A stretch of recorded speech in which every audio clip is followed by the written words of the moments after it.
Supercoach 2023 is now officially open, so you can head over to the Herald Sun website and start picking your team. You might need the gold picker, which is $25, but otherwise you can wait till late January, which is when the free one usually comes out. But for me, I'm very happy to pay. So yeah, very excited to start picking your team. I think today we'll build one from scratch. I sort of know off by heart through my Excel spreadsheet that I've done, but I think we'll see a few prices and whatnot. It looks like the prices are a bit inflated on last year, which is interesting. So yeah, and also I think a few players, we're kind of curious on a few discounts, so we'll go through that. But yeah, I haven't really had a proper look, so a few things might be a surprise, the prices for me. But yeah, nonetheless, I think we'll get straight into it. I actually have 3 weeks off work at the moment, which is a pretty dangerous time to be using all this time over the next 3 weeks on this picker, but hopefully, yeah, get some other stuff done, go see some places and whatnot, and not spend too much time on this picker because it's still December. But nonetheless, very excited and love picking the team first up. So it's always interesting to see how the team evolves over the preseason. But yeah, I think we'll pick a team. So I guess as usual with every video, we'll start in defense basically, and the defense is very, very tough this year because we have a lot of 5 players over 600k. I don't think this has ever happened before in defense. And then I'm not too sure about the mid prices. So I think I like Sicily, I like Dawson. So they've been my 2. And if I have to pick another one of these, Sinclair, Stewart, and Doherty, I'd probably go Doherty. I think Doherty gets a full preseason. So we'll throw Doherty in for now, just because I'm not expecting much value to be in defense unless, things happen over the preseason. So I understand this is way too expensive at the moment and I don't want to pick all these players. But if I'm not happy with the value picks and I want to stabilize the defense, then I think you should pay up, I guess. But ideally we pick underpriced players, not 3 overpriced players or fairly priced, whatever you want to call them. So we're going to roll with that at the moment. Stewart, bit injury prone, not really for me. And then Sinclair, new game plan, the least proven. Like these guys all have multiple seasons of being a premium, but Sinclair has the one. New coach and all that. So I'll leave Sinclair, although Brad Hill, it looks like he's moving to a wing, which should help Sinclair. So yeah, nothing wrong with that, but we'll just leave that for now. If we find some value, we'll drop Doherty, but we'll look through. So then you get the kind of your next tier over, Witherden, don't know if he's 22. Bailey-Dale's been hurt by Ed Richards, I think. Sard's probably his ceiling, about 105-ish. Brayshaw, I don't know what his role is going to be. I feel like he's a utility for them. I don't mind him though. Not much else here. Houston only went 99 last year. I thought he went more than that. And then here, I'm not really keen. Redmond's interesting. So you got Redmond, Hayden Young. Probably throw in Nick Dacos as well. With Redmond, I think that McGrath's should be here somewhere as well. With Redmond, I feel like there's he hasn't really proven it over a full season. Had a great year, but at the same time, a lot of mouths to feed in that defense. You got Ridley, you got Hind, you got Heppel, McGrath. I don't know what the makeup of that. I don't even know if Heppel will play back there, but it just feels like a lot of mouths to feed. But something to watch over the preseason. Hayden Young, I don't love his durability record, but I think now it's his 4th year. Did play the 20 games last year. Maybe that's behind him. Something we'll speak about in the preseason a bit more in depth. Ellis finished last year pretty good. But yeah, not too sure. I think we'll pick Nick Dacos. I like Dacos. I think already having a strong start to the preseason. Probably the 2nd best fantasy prospect we've seen out of juniors. I think second would be, or first probably would be Rao at the time, and I think Dacos probably second. And then you got your Walsh and your Ashcroft next. Probably going to cop attention. But yeah, 91 average. Had that sore foot, bit of a slow start. Maybe plays a bit more midfield. I think they do have quite a few midfielders in that team. Adams, Pendlebury. They got Tom Mitchell now. So we'll pick Nick Dacos for now. Himmelberg is oh damn, Sam Taylor averaged 91. Didn't even notice that. Himmelberg's training as a forward. Daniel's premium days I think are behind him. Luke McDonald didn't really get back to that 110 plus that he did a few years back when I think that was the second half of the year. plays a bit more accountable than he used to. Duncan, just, yeah, a bit old, getting on injuries. Okay, Andy McGrath, maybe he can have a bounce back here.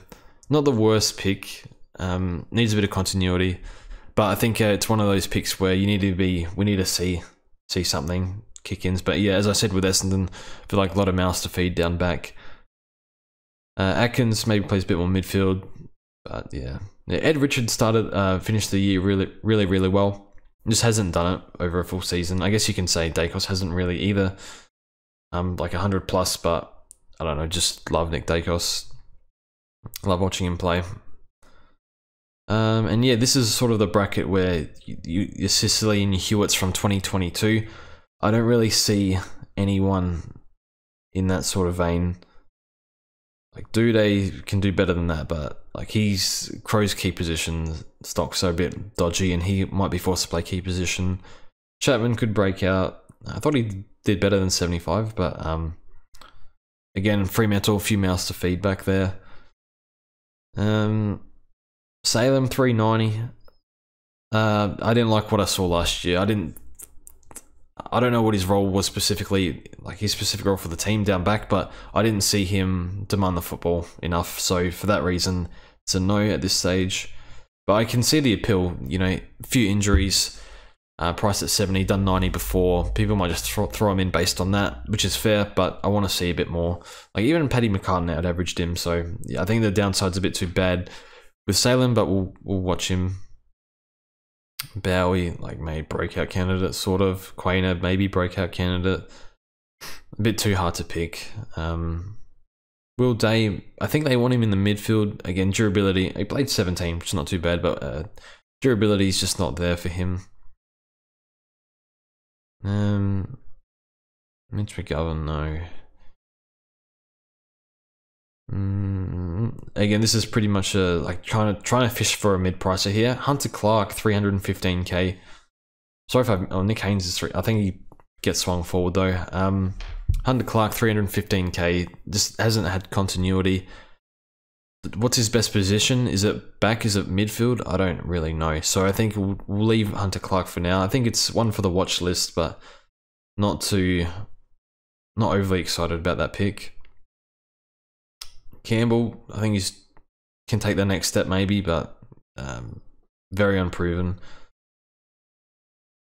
Jack Bowes, 270. We'll put Jack Bowes in for now. So Bowes has gone to Geelong, and you just can't believe the deal they got for him is absurd. So we know he's put some. I think he's got 40 once or twice in the VFL before.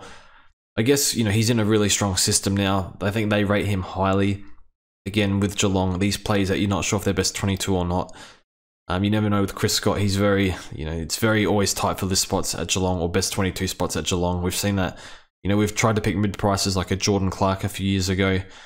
Probably others that I can't think of right now, but even like rookies like a Cooper Stevens last year, it's just so hard to break into that best 22.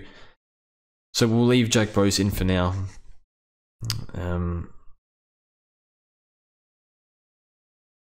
I think if there's any club that's going to make it work for Bowes, it's probably, you know, in terms of development, I think Geelong's probably your best bet. Liam Jones. I can't remember what he averaged. It's something we'll look at later in the season, but yeah, you think he'll be best 22, but key position, does he intercept much? I can't remember. Marchbank, just no durability. Aaron Francis, go to damn, he's ruined his average. So Goda could have been one for us, or a rookie spot, but 190, maybe a bit too expensive. But again, one to monitor. And this is the one that I'm really keen on, Connor McKenna. So I thought he was going to be 200k, but he's got a further discount on what I thought, 160k. So I think that's probably the most obvious pick of the season, in my opinion. So he's a lock. Andrew McPherson, he's scored okay in the past. He could probably do 65, 70, but his form's been very up and probably more down than up, to be honest. So he's one where I don't know if he's best 22. I know Crows, the defense, I don't think the best 22 is quite sorted. You know, you got Chase Jones, is he definitely best 22? Like a Hamill, is he definitely best 22? Like I'm not too sure. So there's a few guys there that are probably vulnerable over preseason. Jimmy Madden, I don't think there's a spot for him. Max Michelini, apparently his scoring potential is horrific. Weddle, I've heard a few good things on in Hawthorn, so we'll throw him on the bench. Constable, base price, I don't think there's a spot for him. Not a big fan of Chester, though it's just a rookie, so it's whatever. Fisher Maxey, like he's on leave at the moment, like personal leave, a bit worrying, but hopefully he can be something for the Crom. And this is just rookies. I think we're just wasting our time here. Just pick somebody.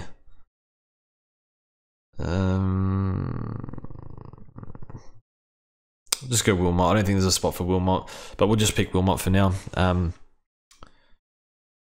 Actually, I'm thinking there might be there's a West Coast player that I might have missed. I forget his name. Gibney. He's 170. We'll throw Gibney for now. We'll do that. I don't like that money on the bench, but just for now. Now we'll look to the midfield. So that's the defense. As I was scrolling down the list, I just wasn't happy with a lot of picks that were non-premium. So that's what we'll go with at the moment. Yeah, we'll start in the midfield now. So again, lots of grade up, spoiled for choice here. Take your pick. Do you like Laird? Laird's got a tough fixture early on, and we see midfielders, they score better in the back half of the year than the front half of the year most of the time. A few exceptions like a Lockie Neal, a bit tag dependent as well. I like Oliver. Oh man, 700's a pretty nasty price. You can definitely go without the top price guys, but I learned the hard way not picking captain options in NFL, in Sports Tech NFL. So yeah, that was a harsh lesson. So then you got your Laird we'll look at maybe later in the season. Neal gets too many tags, but I do love Lockie Neal. Took 660. I'll leave that for now. I think a lot of people are keen on him. People seeing the preseason pictures of Lockie Neal. Callum Mills I like, but like, what is his? He's a bit of a Swiss Army knife for them. You know, he'll go down back when they need him, which is not great for a 640k midfielder. But we know he can have those massive games. Luke Beveridge had an interview the other day. I can't remember where, but I did read on Twitter that he's fully fit at the moment, and you know, Beveridge was saying he played through a few niggles.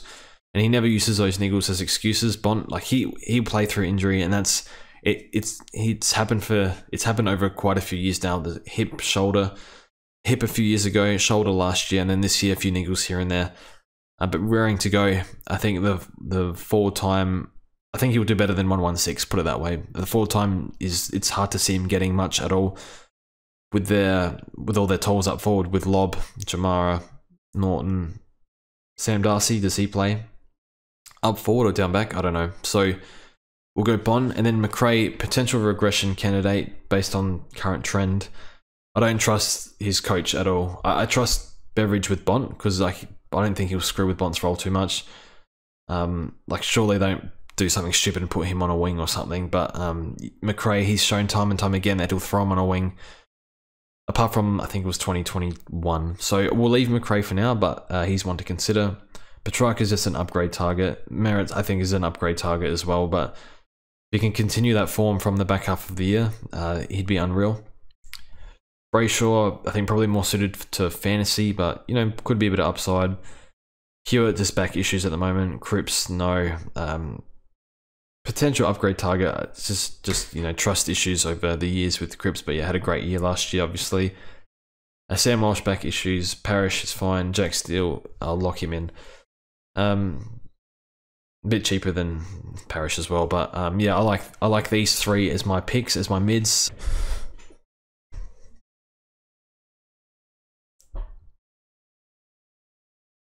So moving on, Dunkley's a forward eligible, so worry about that in the forward line.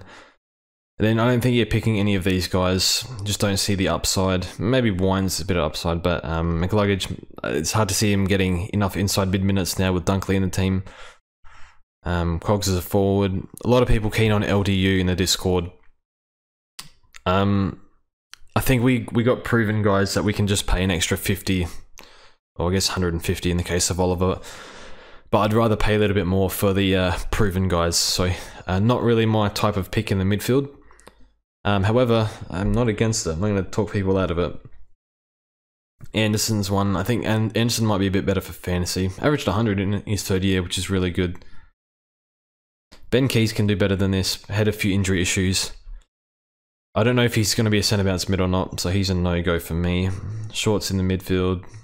Baz, mid only. I think, yeah, Beveridge said that he might start at half forward a bit. Tom Green. The CBAs will go up, which should help him, but we saw him last year just inconsistent, couldn't maintain that form. Maybe he does this year, 4th year now. And yeah, this is kind of don't really see too much here. So you got Tom Mitchell here. So for me, he's a lock for fantasy. For Supercoach, I think we'll let it go for now. I think I need to be proven. You think of 2 things. You think of, you know, he's going on to, I think he's going to be 30, which is, you know, the cliff for premium midfielders generally 29, 30, that sort of range. And then the game plan as well, you know, not going to get as many uncontested marks. So I still think he can do something like 110, but I'm not sure. So I think he's just a little bit more data on Mitchell. Again, I still think they got a lot of mids, but I suspect he'll be the number 1 for CBAs because that's probably what he was recruited for. Now, moving on. Perryman's mid only. That's a shame, but I think he can do a lot better than this. I like him as a centre bounce mid, but durability is an issue for him. And then this sort of range, like Sarong, yeah, he only did 90. I thought he did more than that, but definitely a candidate to break out, but probably not for me at this stage. Matt Crouch 500, like it's just, he needed to go to a new club, and even then, it's still too expensive probably. Sam Berry is interesting. I guess Crow's bias here. Just, yeah, never seen tackle numbers like it before, and I think he'll be the number 2 CBA mid, which is a really nice role for Berry. But yeah, just still pretty young, but one to watch, I guess. Newcomb again, CBA should be up a little bit. Sort of the main man in the midfield now.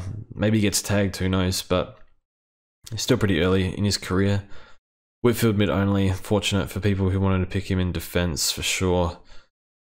Golden, maybe worry about the forward line, and then the Goey mid only, that's good I guess. Danger's a bit too old. Oh, Jed Anderson's gone to Gold Coast, so yeah, this is kind of the gutter area for picks. Not really much here. Sloan, no. ACL. Lockie Hunter can do better than 71, mid only. Yeah, Fiorini didn't get to Collingwood, unfortunately. Josh Ward 350, probably a bit too expensive, but does he play outside more? Does he get that spot on the inside? And the easiest pick of the, just about the easiest pick of the year, Jacob Hopper. So he's straight in. Okay, now this is one that I'm thinking about. So Dom Sheed. So the interesting thing with Dom Sheed is West Coast have an aging midfield. Sheed's a bit younger. I mean, I think he's 27, something like that. But yeah, he's not like a, you know, Yo, Shuey, Redden's retired now. It's probably someone else I'm thinking of that I can't remember. He played one game in 2022 and they gave him over 80% CBAs. So he can score. But yeah, apparently didn't rehab properly or something like that and just couldn't get going last year. So I don't know if it's a West Coast thing or a Sheed thing. It doesn't feel like the squad's super motivated. I'm not sure. Something's just off about West Coast, unfortunately. If I had to do a letter predictions video, which I'll probably do in the next few days, I think West Coast would be bottom. So yeah, when Sheed was averaging, I think 95, 90 plus, something like that, West Coast were half decent at least. So Sheed is one that is 330k. He's on the watch list. I'll throw him in for now. I think we'll get rid of him as soon as another opportunity comes up. Elijah Hollands, I really like his prospects. Not so much for fantasy, but for well, this year anyway. But as a player, I think he'll win the Rising Star. James Warple, 309k. I'm not a Warple fan, to be honest. Oh shit, Nat 5, 310k. I'm not the biggest fan of Warple. 56 average. The numbers in the VFL weren't incredible, so. But yeah, I mean, the spot's there if he wants it, so we'll see how that goes. Darren Thomas, 290k. It's embarrassing. For the money he's on. Oh, Cooper Stevens, 260k. I thought he was going to be much cheaper than that. Because I thought he'd get like a 20% discount. So I think Cooper Stevens, the last Excel spreadsheet draft I did, Cooper Stevens was in, but I had him at about 120, had him about 200k, something like that. 260 is it makes it a little bit more difficult.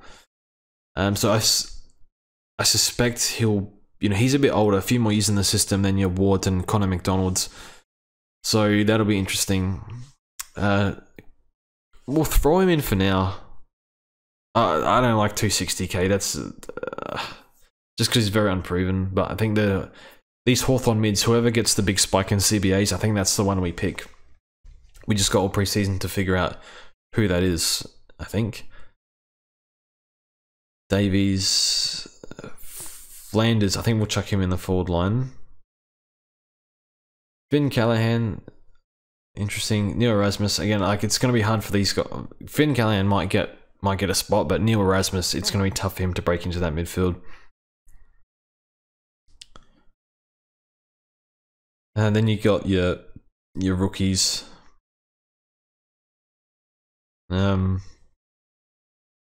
Sidsas haven't heard super great things on him just yet.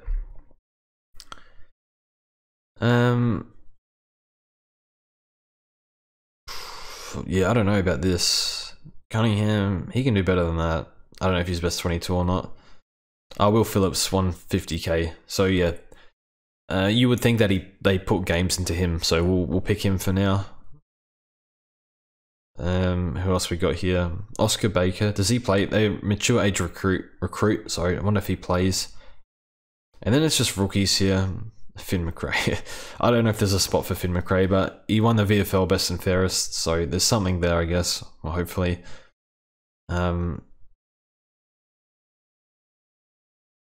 Zach Taylor, I think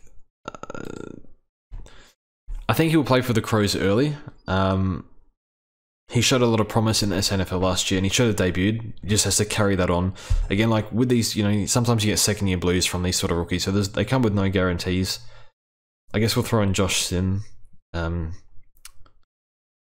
Finley McRae will throw in. I'm not too sure. Just rookies are who cares. Dowling's numbers were massive, so he's a Crows draftee. Really, really, really strong work rate. Knows how to find the ball, so I think he'll score if he plays. I don't know if he does though. We'll do that. Like, rookies are just whatever for now. Yeah, so I think we'll roll with that at the moment. But yeah, I like Oliver, even though he's a bit too much. I love Bond, I love Steele. Hopper's a lock for me, and then the rest. Will Phillips probably a lock. You would think if he plays round 1. I didn't love Will Phillips' game when in his first year, but it was his first year, so we'll give him time, and he's cheap, so you expect him to do well. The ruck line, what a nightmare. A nightmare in the sense that we actually have to think about it this year, and it's a very volatile position because I know the Eno and JD, they had, I think Eno had Darcy, who he held through the whole year. It was a bit turbulent early, and then JD had Wits, whereas I had Gorn, who I traded out, then in, then out, and it was just like, while they're doing upgrades, I'm messing with the ruck. And I think they both traded Grundy early as well. I can't remember, something like that. And I held him. So it's just using that many trades in the ruck, it just sets you back. So Gorn, I don't think we can touch Gorn on the fact that Grundy's playing with him for now. So we'll look at him later in the season. I like Wits. And I think the Discord, they don't like the Wits pick. I like it though, because he gets a full preseason this time, and he's pretty clearly the #1 ruck. Then you got English, again, another one that's clearly #1. I think we'll go English for now, but part of me really wants to, I prefer Wits over English, but I'm a little bit fearful that English starts the year really hot again. So we'll go English for now. Darcy, I don't mind. I think the Luke Jackson ruck time is probably going to be a bit overblown from what I'm hearing out of or what I'm reading about Fremantle. Rob, that's probably where his ceiling is. Rob, so it's a no. Nick Nat's durability's not there. Blitzarv's, yeah, just plays kind of anywhere. Nank, yeah, not like the worst option. Grundy, like, just wait and see. And then we got Rowan and we got Darcy Cameron. So I think it's out of those two. I'm gonna go Darcy Cameron for now because you could play him in the forward line, but with a Darcy Cameron, it looks like Mason Cox plays for VFL and McStay plays in the forward line because they got McStay, Mychek, someone else in the forward line. I can't remember. So I just like, how many tools do they run? I don't know. We'll see how they structure up. So I don't think they play all three, but that's probably better to ask a Collingwood fan for that. And then looking at mid prices and rookies, like not really. How much is Meek? 430. I think it's too much, especially with Reeves in the team. How much is Lysette? 420. That's no. Max Lynch, like, I don't think there's a spot for him. I think we're just going to go with a loophole for now. Maybe this guy plays because Port need to play a ruckman. I don't know if they even want to or not. Oh, we got a few 102s. Oh, okay, so this guy, Reedy, he was listed as ruck forward when I read his article, but I guess looks like this guy, we got a ruck forward from GWS. I don't know who he is, but welcome to the team. Hopefully we do get someone playing though. Keeler, maybe a bit raw. I really prefer Wits to English, so I think I'll probably pull that trigger at some point. Forward line, we get straight into it. So Josh Dunkley, I like. Cogs, I think we'll upgrade to. Can kind of go through the motions, but you think those forward days are pretty much done, at least this year, with the hole in their midfield now. We love Isaac, but not this year. Maybe later in the season as if he gets like mid status and you can kind of cover him, but probably that I'm not sure that actually happens.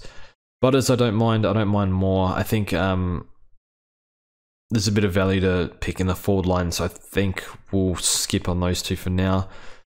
I wonder what Moore's forward time looks like. You got your key forwards, so not for me.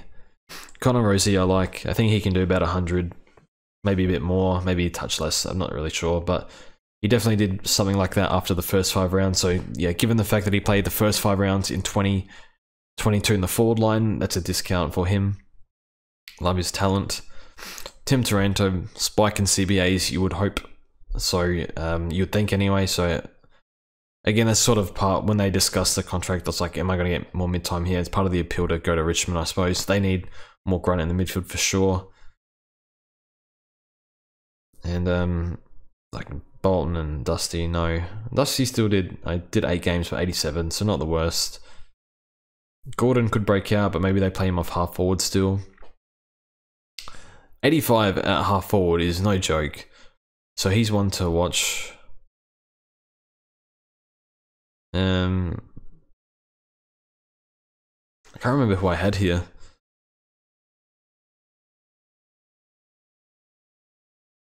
So you got Ben Cunnington, 420k.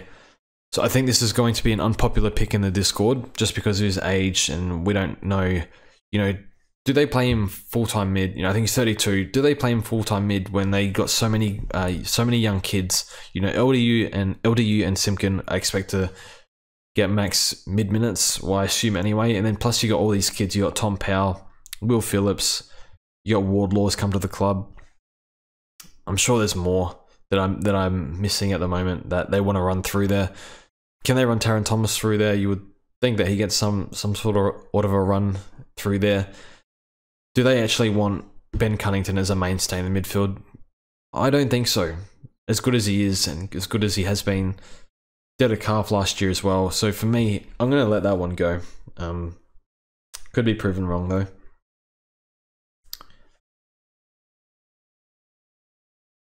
Rankin might get a bit more mid minutes, but yeah, it's a no. I gotta stop singling out the Crows players. Walters is no. Lukosius is forward only. I wonder if he goes back to halfback. That'll be interesting. Still, I think 360 is a bit too much. Horn Francis apparently played with a foot issue all last year, something like that. One to monitor. Hobbs, 350k, bit too much, but I did like him. I thought he works really, really hard, and I think he'll be a mid-premium for us one day. They got a lot of young players, you know, they got Cordwell, they got Perkins as well that they want to put minutes into in the midfield, so just not sure the mid minutes are there for him yet. Jeez, I got to pick somebody. No Miller, no chance. We'll put Fife in for now. I don't love this. I don't think he'll be in my round 1 team, but he's Nat Fife, I guess. They've got so many names that can run through the midfield. Can he do 90 plus? Full preseason, maybe. I'll leave him in for now. It does make me a bit nervous, that pick, though. Oh, geez, we've gone way over the salary cap. Okay, maybe we can't afford Nat Fife. Yeah, Jesus, we got to fix some stuff. We'll take Sheet out. I don't know. We'll just pick a rookie or something. I don't know. We'll go Johnson.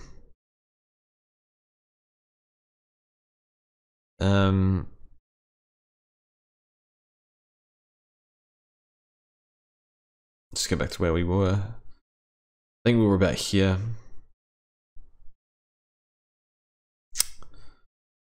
Thomas, we'll leave that one for now. Man, Connor McDonald, I don't know if he gets the mid-roll, but he's one where if he actually gets the role in the midfield, given the void that's in there, he's one to...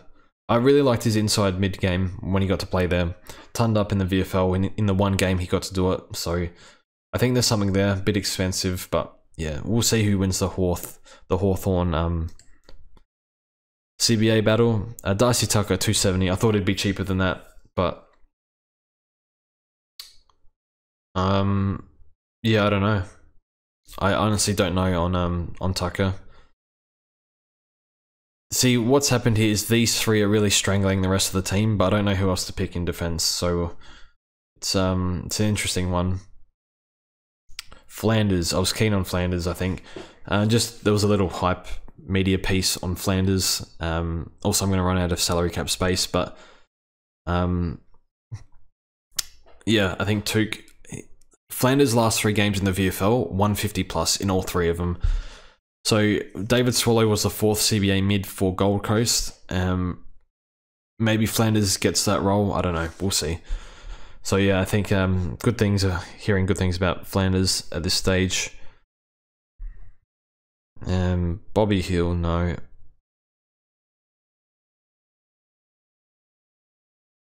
Sheasel, no. There he is, Toby McLean. Easy pick. And yeah, we've run out of cap space. I think we'll probably have to get rid of Tucker. Oh, Ben King, 170k. I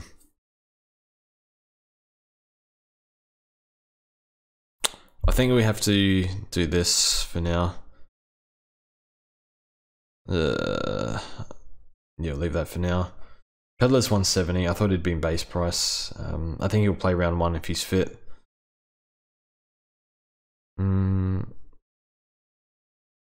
Tom Berry should play round 1. And then...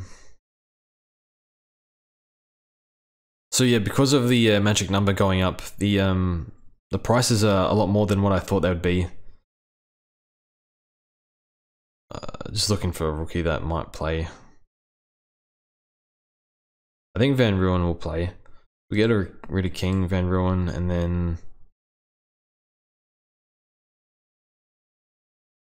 I wonder who we get, if we actually get someone decent.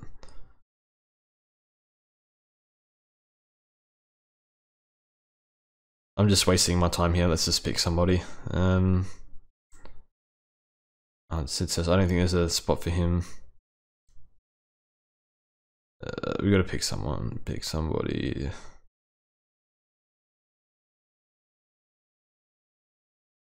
So I've just realized that I've forgotten probably the most picked player for Supercoach 2023, and that is Will Ashcroft. So I've added him in just quickly, made a few quick changes. So defense basically the same. Moved Gibney into the midfield just for whatever's sake. Still got the same defender premiums, midfield premiums. I've put in Tim English. I've taken out Tim English, put in Rowan Marshall for now, just because he's cheaper. And hopefully move Darcy Cameron into the forward line at some stage and bring in a like a Wits or an English or something like that. We'll see how we go. But yeah, Rocks will be very different this year, so that'll be fun. Forward line very much the same, just playing around with mid prices, and I guess maybe can fit Ben King in, maybe on the bench or something if I have to pay for that, but not too sure. So I think that's what we'll leave the team at. Yeah, I like the deep defense. I like the deep forward line in terms of no rookies on the field because of the sub risk. But again, like these few sub risks here. But hopefully we get some rookies, and then we'll see how we go. So I think that's all from me. Thanks for watching. Let me know the picks you're keen on and whatnot. If you like this team, if you think I've paid up too much, because for me, I think I've paid up too much in defense. But just all depends on the mid prices that come through and the rookies. So we'll worry about that when it comes. So thanks for watching, and we'll see you guys soon.